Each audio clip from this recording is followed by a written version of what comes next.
দীর্ঘ 2 বছর ধরে খুব ভুগতেছি। ঠিক আছে, অনেক জায়গায় দৌড়াইছি, কোনো জায়গায় ট্রিটমেন্ট ভালো পাই না। যেখানে যাই সেখানেই বলে যে আপনার অপারেশন করার জন্য অপারেশন। আমি অপারেশনবিহীন চিকিৎসা পাওয়ার জন্য দীর্ঘ 1 বছর 1.5 বছর ধরে খালি ঘুরছি, কোথাও কোনো পাইনি। আর ওনার সাথে কথাবার্তা বলার পরে খুব ভালো লাগে তার কথাগুলো। আর সে সমাধানও দিল আমাকে। সমাধান দেওয়ার পরে সে কিছু ওষুধ লিখে দিচ্ছে আমাকে, নিয়ম কানুন দিচ্ছে। নিয়ম কানুন গুলো মানছি, মানার পর দিকে অনেকটা সুস্থ হয়েছে, অনেকটুকু ইমপ্রুভ করে গেছে। মানে ওই স্যারে ভর্তি নিল 10 দিন, আমি আজকে 10 দিন হলো স্যার। এই 10 দিনের ভিতরে আল্লাহর রহমতে অনেকটা সুস্থ, যেটা বলার বাইরে। এই যে আমার সাথে সিঁড়ি দিয়ে উঠে আসছেন, একটা সময় এইভাবে সহজভাবে একদম স্বাভাবিক মানুষের মতো সিঁড়ি দিয়ে ওঠানামা করাটা কতটা কষ্টদায়ক ছিল? জি, খুব বেদনাদায়ক ছিল। আমি একটা সিঁড়ি থেকে আরেকটা সিঁড়ি পাড়া দিতাম, আপনার খুব হাঁটু ভেঙে যেত, মানে ঠিক মতো পাড়া দিতে পারতাম না। আসসালামু আলাইকুম দর্শক, কেমন আছেন আপনারা? আশা করি সবাই ভালো আছেন, সুস্থ আছেন।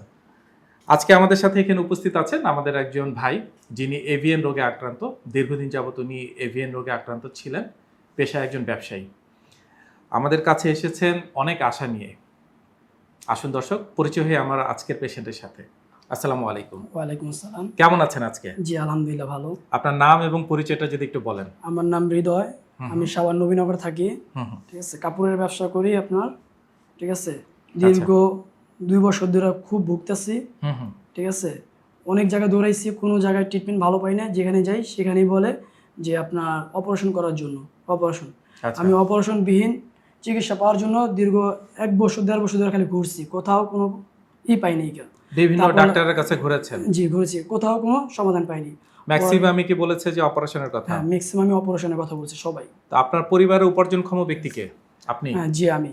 সো যদি আপনার বড়সড় কোনো ধরনের ক্ষতি হয়ে যায় বা অসুস্থ হয়ে পড়েন বা বিছানায় শয্যাশায়ী হয়ে যান, সেক্ষেত্রে উপার্জনক্ষম ব্যক্তি বলতে আর কেউ থাকে না। জি না, মানে একটা পরিবারের ধ্বংস। ধ্বংস। তো যখন হঠাৎ করে জানতে পারলেন যে আপনার এভিএন হয়েছে, কেমন লেগেছিল বা আপনার পরিবারের তখন অবস্থাটা কি ছিল?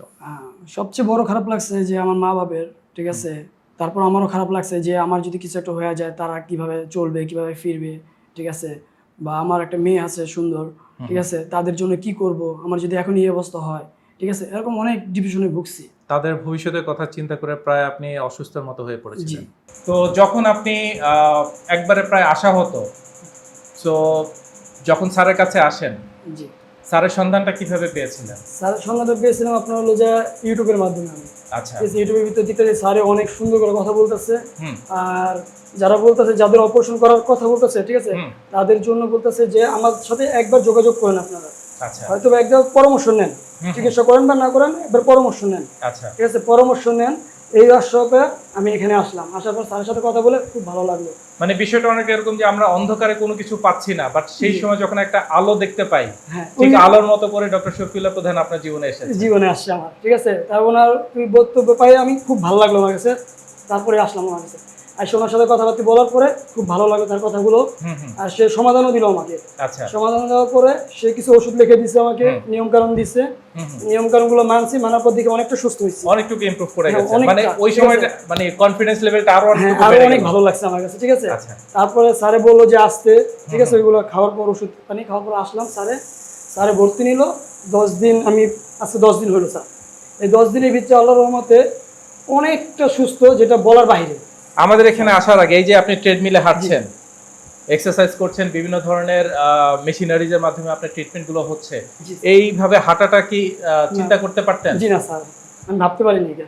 আলহামদুলিল্লাহ, আমার কাছে মানে প্রতিদিনই মনে হচ্ছে যে আপনি আগের থেকে ভালো, প্রতিদিনই মনে হচ্ছে নতুন করে যে আগের থেকে আমি ভালো আছি, এবং আশার আলোটা আরো বেশি বেড়ে গেল। যেখানে ডক্টররা বলে দিয়েছেন যে অপারেশন ছাড়া সম্ভব না, বাট সেখানে আপনি দেখছেন যে অপারেশন ছাড়া আপনি সম্পূর্ণ সুস্থ হয়ে উঠছেন, হাঁটাচলা করতে পারছেন, উঠবস করতে পারছেন।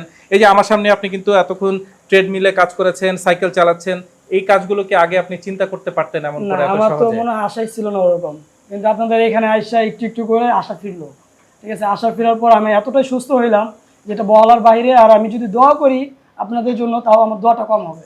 আলহামদুলিল্লাহ। এই রোগে ভুগতেছে, কি করবে সে দিশা মোরা পাচ্ছে না, ঠিক আছে। যখন ডাক্তারদের কাছে যায়, ঠিক আছে, অনেক ডাক্তার মেডিকেলে যায় বলে যে অপারেশন করার কথা, অপারেশনের কথা শুনে আরো বিভ্রান্ত হয়ে যায়, সে আরো ধ্বংসের পথে চলে যায় যে আমার কি হইলো। আসলে এমন কিছু জায়গা আছে যেরকম আমাদের ডিপিআরসি হসপিটাল এখানে, ঠিক আছে, এখানে ইউটিউবের ভিতরে যারা সার্চ করে দেখতেছে, ঠিক আছে, জি। তাদের জন্য এখানে আইসা একবার হলো শফিউল্লাহ নেওয়া প্রধান স্যারের সাথে কথা বলে ট্রিটমেন্ট নেওয়াটা খুব উপকারিত হবে, আর আশা করি সে সফলতাও পাবে আমার মতো। আলহামদুলিল্লাহ। এই যে আমার সাথে সিঁড়ি দিয়ে উঠে আসছেন, একটা সময় এইভাবে সহজভাবে একদম স্বাভাবিক মানুষের মতো সিঁড়ি দিয়ে ওঠানামা করাটা কতটা কষ্টদায়ক ছিল? জি, খুব বেদনাদায়ক ছিল। আমি একটা সিঁড়ি থেকে আরেকটা সিঁড়ি পাড়া দিতাম, আপনার খুব হাঁটু ভেঙে যেত, মানে ঠিক মতো পাড়া দিতে পারতাম না, খুব পেন হইতো। আর মনে আমাকে মনে একটু কষ্ট হইতো। বসিয়ে দেখাবেন যে মাটিতে অবশ্যই। বসতে পারেন কিনা? জি অবশ্যই, আলহামদুলিল্লাহ। একবার রিল্যাক্স। ঠিক ট্রিটমেন্ট নেওয়ার আগে এটা কতটা কঠিন ছিল আপনার অনেকটা কাছে? কঠিন ছিল, যে ভাঙতে গেলে আমার পাও এরকম হয়ে যেত, এরকম হয়ে যেত। আর সেই আজকে আপনি একদম স্বাভাবিক একবার মানুষ। স্বাভাবিকভাবে। দর্শক, ওনার মুখের হাসি, ওনার কনফিডেন্স লেভেলই বলে দিচ্ছে আজকে উনি কেমন আছেন। নতুন করে আপনাদেরকে আর বলার কিছু নেই। যদি অসুস্থ থেকে থাকেন, আপনি বা আপনার পরিবারের কেউ, নিচের দেখানো নাম্বার, শুধু এই নাম্বারটা হতে পারে পুরো জীবন বদলে দেওয়ার মতো নাম্বার। সুস্থতায় ফিরে আসুন। অসুস্থতা কারোই কাম্য না, আমরা কেউই চাই না অসুস্থ থাকতে। চলে আসুন। হয়তো একদিন আপনি আমার পাশে, আমার এই ভাইয়ের মতো দাঁড়িয়ে আপনিও বলবেন আমি সুস্থ আছি, ভালো আছি, আপনারাও আসেন। ভালো থাকবেন, সুস্থ থাকবেন। আসসালামু আলাইকুম। ডিপিআরস লিমিটেড, আস্থা, বিশ্বাস ও নির্ভরতায় অবিচল।